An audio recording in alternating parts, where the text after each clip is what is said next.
Və aleykəssələm və rəhmətullahi və bərəkətuh.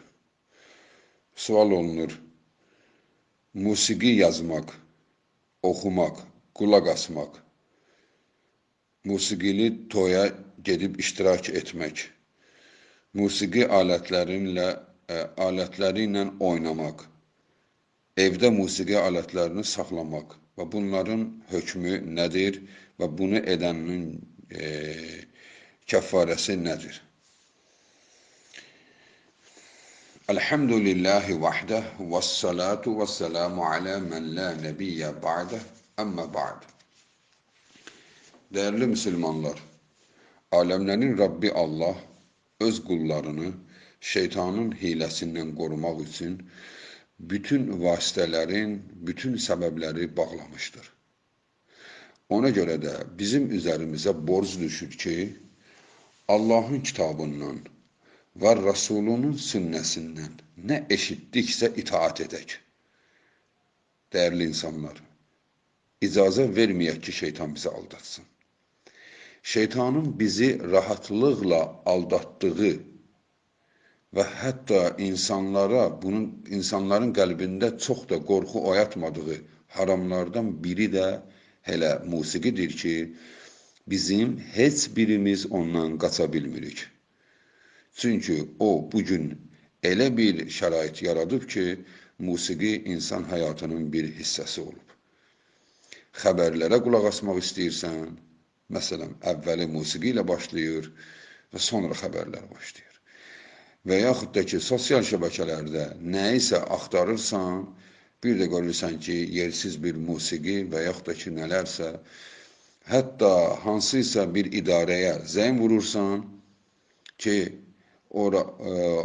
oradan nə isə xahiş edəsən, nə isə əmr edəsən və görürsən ki, zəngi qudoq səsini musiqi əvəz eləyir. Bəli, musiqi biz istəmədən bizim həyatımızın bir hissəsinə çeviriblər. Amma bilmək lazımdır ki, o şeytanın hiləsidir. Allah Subhanahu taala Qur'an-ı Kərimdə, məsələn, Loqman surəsində 6-cı ayədə buyurmuşdur. Əuzu billahi minəşşeytanirracim. Və minən nəsi mən yəştəri ləhvəl hədisi liyudillə an səbilillahi biğeyri ilm və yəttəxizəhə huzuvə ulaikə ləhum azabun muhin. İnsanlardan eləsi vardır ki, boş sözləri satın alır və insanları onunla haqdan uzaqlaşdırır və dini alaya alır. Elələrin üçün şiddətli əzab vardır. Baxın, dəyərli insanlar, İbn Abbas radiyallahu anhu and içərək deyir ki, bu ayə musiqi barəsində nazil olmuşdur. Bu musiqidir. Bəli, deməli, səhabə etibar etdiyimiz və adından gəlmiş neçə hədisləri etibarlı hədis saydığımız səhabələr bu ayənin musiqi barəsində nazil olduğunu demişdirlər. Burada boş sözlər deyir. Niyə? Çünki həqiqətən də mahnılarda, nəğmələrdə deyilən sözlərin böyük hissəsi yalandan ibarətdir. Məsələn, sevdiyimin bir saçına cənnəti dəyişərdim. Bu söz yalan deyil, bu söz küfürdür. Təsəvvür edirsinizmi? Onu dinləyən o sözlərin fərqinə varmır. Amma o sözlərin içində elə sözlər var, küfürdür. Məsələn, batsın bu dünya, qədər belə olsun, filan şey elə olsun deyə qədərinə üsyan edir, küfr edir, cənnəti alaya alır, cənnəti sevdiyinin bir saçının telinə dəyişmərəm deyir. Yəni, bu sözlər Allahın cənnətinə mi deyirsən? Əvvələn yalan deyirsən. Yalan deyirsən. Sevdiyini ayağının altına qoyarsan ki, sən cənnətə gedəsən. Belə yalan danışma. Və sonra da bunu biraz musiqidir deyə insanlar bunu dinləyərkən xəyalları başqa yerdə olurdu deyə bəzən bu sözlərin fərqinə varmırlar. Dəyərli insanlar, həqiqətən də bizim Rabbimiz bizə demişdir ki, o boş sözdür, orada boş sözlərdir və sizi bununla dindən uzaqlaşdırır. Və deyək ki, və bəzən düşünülür ki, bunun dindən uzaqlaşmaqla nə əlaqəsi vardır? Dəyərli insan, sənə Allah Subhanahu taala ən gözəl düşüncəni Rabbin barəsində düşünüb, sən özünə cənnət barəsində düşünmək və cəhənnəmdən uzaq olmağın yollarını axtarmalıyıq biz.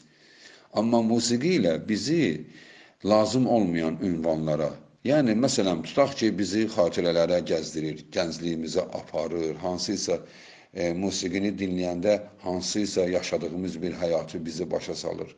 Məgər o aldatmaq deyilmi? O bizi aldadır. Biz o həyatı yaşamırıq. Biz o həyatı keçmişik. Amma o musiqi bizi həmən günlərə aparır. Və həmən günlərə aparmaqla sən öz yaşadığın həyatla bəzən razılaşmırsan. Məsələn, niyə mən qozaldım? Və yaxud da ki, heyf o günlər şikayətdir, dəyərli insan. Sən sabahı düşün. Mömin yalnız sabahı düşünür. Şeytan bizi dünənlə aldadır. Həqiqətən şeytan bizi dünənlə aldadır. Çünki dünən keçmişdə qaldı. Biz ona qayıda bilməyəcəyik. Amma şeytan səni xatirələrə qaytarmaqla sən və bəzən insan olur ki, musiqinin təsirindən keçmişinə o qədər qayıdır ki və özü üzərində mübarizə aparır, özünü gəncləşdirsin deyə, aylarla özü ilə məşğul olur, həkimlərdə olur, nə bilim, kimisi dərisini çəkdirir, kimisini qırışlarını itirir, nələri eləyir ki, yadına salır. Çünki xatirələri onu aldadır. Xatirələri onu aldadır. Elə də olmasa, o biri üzünə də götürsək, tutaq ki, məsələn, çünki bəzi insanlar deyir ki, kədərli, səni xatirələri yad edən musiqi, onun bu qədər, dediyimiz kimi, yəni yalanları vardır və səni lazım olmayan ünvanları daşıyır. Tutaq ki, və bunun musiqinin ikinci variantı nədir? İnsanı şənləndirir. Şənləndirmək üçün də Allah Subhanahu taala elə İsra surəsi 64-cü ayədə buyurmuşdur. وَاسْتَفْسِسْ مَنِ اسْتَطَعْتَ مِنْهُمْ بِصَوْتِكَ. Onlardan istədiyini yerindən oynat. Kimə deyir bunu Allah Subhanahu taala? Şeytana. Yerindən oynatmaq, bu da musiqi üçün nazil olmuşdur.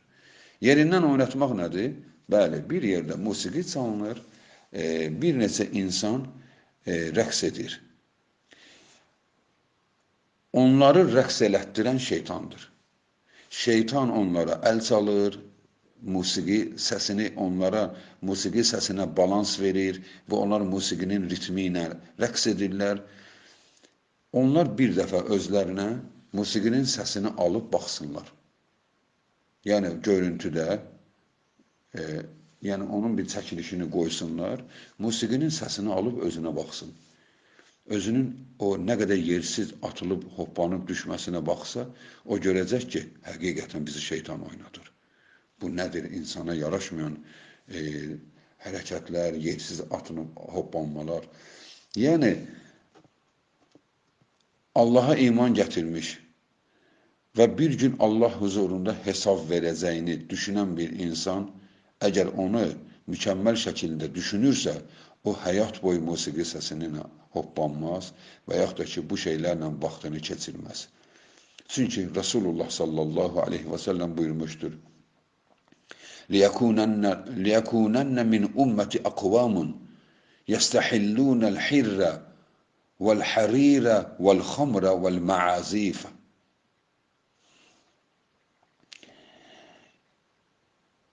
Ümmətimdən elə insanlar yetişəcək ki, ümmətimin içində elə insanlar yetişəcək ki, onlar zinanı, ipəyi, içkini və musiqini halal edəcəklər. Zinanı kim halal edib ki? Ola bilər düşünək. Zina çoxdandır bu ümmətin içində bir qrupu onu halal etmişdir. Məsələn üçün, Rafizilər müvəqqəti siğə edənlər və bunun adını qoyurlar ki, müvəqqəti evlilik edərlər, adını qoyurlar siğə və hətta nauzubillah deyirlər ki, Allahın Rəsulu da bunu edib. Subhanallah, həya etmədən bu sözü deyirlər. Müvəqqəti evlilik, hətta onların şəriət qaydalarına görə müddəti başlayır 5 dəqiqədən 99 ilə qədər. Subhanallah. 5 dəqiqədən 99 ilə qədər başlayır, hələ bu günə qədər 99 illik siğə edən olmamışdır. Hər kəs müvəqqəti, bir günlük, bir neçə saatlıq. Eyni zinadır, amma onu dinə salıblar. Dəyərli insanlar, onların dindarları bunu edir, müctəhidləri bunu edir. Baxın, halallaşdırdılar. Zinanı halallaşdırdılar. Adını dəyişib siğə qoydular. Və sonra hərir ipək geyimdir. İpək geyim kişiyə haramdır. İpək geyimi də ki, kişilər bu günləri bəziləri atlas geyimi geyirlər. Atlas ipək deyil. Ehtiyatlı olmaq lazımdır. Sonra içkinin halallaşmasıdır. İçkini də ki, məsələn üçün pivələrə ad qoyublar, hazır pivəsi və yaxud da ki, Efes və yaxud da ki, hansısa şirkətlər, firmalar 0% pivə deyərək insanlara yavaş-yavaş pivələrə alışdırırlar və get-gedə onun da ki, halallaşmanın izinə çıxardıblar. Və sonra musiqinin halallaşmasıdır. Musiqini də ki, bəzi insanlar açıq-aşkar musiqini halal bilir. Deyir ki, burada nə var ki, nə edirəm ki? Və yaxud da ki, bəzi insanlar din adının altında naşidləri halallaşdırıblar. Naşidin icazəli qismi vardır. O, yalnız şeir deməkdir. Sözlər, gözəl sözlər demək, bu icazəlidir. Və bir də bunun içində dəfə icazə verilib, dəf. Dəf də təbil deyil, dəfdir. Yəni, əllə vurulur bir heyvan dərisinə, o gürültülü səs çıxardır. Cihadda bundan istifadə ediblər, döyüşdə insanı hərarətləndirir və döyüşə cürətləndirir. Bu cür və yaxud da ki, qadınlar toyda, qadınların sırf iştirak etdiyi yerdə bundan istifadə ediblər. Amma normalda isə həyatının bir hissəsi olması isə adiyyatı yoxdur. Deməli, dəfə icazə verilmişdir. Yəni, dəf haram deyil, daha doğrusu. Dəfdən başqa bütün musiqi alətləri, simli, nəfəs, zınqırovlu, bütün musiqi alətlərinin növləri haram qisminə girir. Çünki Rasulullah sallallahu aleyhi və səlləm demişdi ki, ümmətimdən bir qismi məazifi halal edəcək. Məazif musiqi alətləridir. Hətta musiqi aləti olan evə Allah subhanahu taalanın rəhmət mələkləri də girmir. Rəhmət mələkləri də o evə girmir. Ona görə də Allahın Resulü sallallahu aleyhi və səlləm buyurmuşdur ki, "Lə tədxulul mələikət beytən fihi cəlcəlun və lə cərəsun." Mələklər o evə girməz ki, orada cəlcəl var. Cəlcəl musiqi alətlərindəndir, səsli musiqi alətidir. Cərəs də zınqırovdur. Bəli, bu hədisi də İmam Ən-Nəsai və İmam Əhməd rəvayət etmişdirlər. Deməli, musiqi alətləri olan, nəfəs olsun və yaxud da ki, fərq etməz, simli olsun, hər hansı bir musiqi aləti olan evə mələk girmir. Və musiqi və buna bənzər bütün növləri, istər alət olsun, istər cihaz olsun, alıb onunla musiqi dinləmək üçün alımısansa, bütün o şeylər halal deyildir, dəyərli insanlar. Musiqi və ona bənzər, daha doğrusu ona aparan bütün yolları bağlamaq lazımdır. Bu yekdilliklə İslam ümməti arasında qadağan olmuşdur. Allah subhanahu taala 2 ayədə bu barədə demişdir, ayələri oxuduq. Rəsulullahdan hədis eşitdik. Daha biz nə eşitməliyik ki, o bizi qorxutsun? Resulullah sallallahu aleyhi ve sellem buyurmuştur. Savtan mel'unan fid dünya vel ahireh. İki səs vardır ki, lənətlənmişdir. İki səs vardır ki, dünyada da, ahirətdə də lənətlənmişdir. Mizmara indən ni'mə və zənnətu indəl musibə və rənnətu indəl musibə. Nemət veriləndə musiqi, müsibət vaxtı noha demək, yəni ki, ağlayacı sözlər demək. Deməli, nemət verilən vaxtı musiqi nədir? Xoş günündə musiqi çaldırmaq. Toy edir, övladımın toyudur, şən günümdür, güya şənlənir, Rabbini qəzəbləndirir. Hələ sonra utanmadan kimlərsə söz alır və söz alarkən orada mübarək sözləri deyirlər. Allah mübarək etsin, Allah xeyir versin sözlərini. Halbuki onlar Allaha üsyan etdikləri məclisdə və üsyan etdikləri halda Allaha dua edirlər. İnsanlar məsciddə, səzdədə dua edəndə duasının qəbul olub olmaması üçün düşünür. Onlar isə musiqi sədalarının altında, şərab məclislərində Allaha dua edib və elə zənn edirlər ki, onlar xoşbəxtlik tapacaqlar. Xoşbəxtlik Allahın qəzəbinin altında əsla mümkün deyil. Və ona görə də Allahın Resulü demişdir, lənətlənmişdir musiqi və onu səsləndirənlər. Bu iki səs lənətlənmişdir. Bir də cənazədə qışqırmaq, ağlamaq yox, yəni səsi çıxardıb ağlamaq, nohə demək. Bunların ikisi də lənətlənmişdir. Dəyərli insanlar, xalqımızın böyük hissəsi bu ikisini də hələ də davam elətdirir. Həm də dindarların iştirak etdiyi məclisdə. Yalnız tövhid əhlidir ki, bütün bu problemlərdən özünü uzaq tutmuşdur. Dəyərli insanlar, naşidlərə də biraz diqqətli olmaq lazımdır. Çünki hətta tövhid əhlindən də naşidlərə bəzən meylilər çox olur. Naşid əgər səslə deyilən şeirdirsə, problemi yoxdur. Yox, orada onun fonunda musiqi varsa haramdır. Naşid olsa belə, orada Allahdan danışsa belə, Rasulundan desə belə. Amma bəzən naşidlər vardır, orada musiqi deyil, səs fonda musiqiyə bənzər səslə musiqi səsi çıxartdırılır. Və ona görə bəziləri deyir ki, bu musiqi deyil, o kimsə bu fonda səslə çıxardır bunu. Deməli, burada haram olmasa belə, çünki musiqi aləti yoxdur, bu haram olan bir şeyə bənzədir. Rasulullah bənzətmənin də qarşısını almışdır. Məsələn, bizə deyir, ad günü etməyin, bu yahudilərin, bu nəsranilərin adətidir. Bu nəsranilərin adətidir. Deməli, biz onların adətini etmirik ki, onlara bənzəməyək. Bəs sən niyə səsini, musiqi səsinə bənzədirsən ki? Deməli, sənin musiqi ehtiyacın hələ qəlbindən həll olmuyor. Bu işlər diqqət verilməlidir.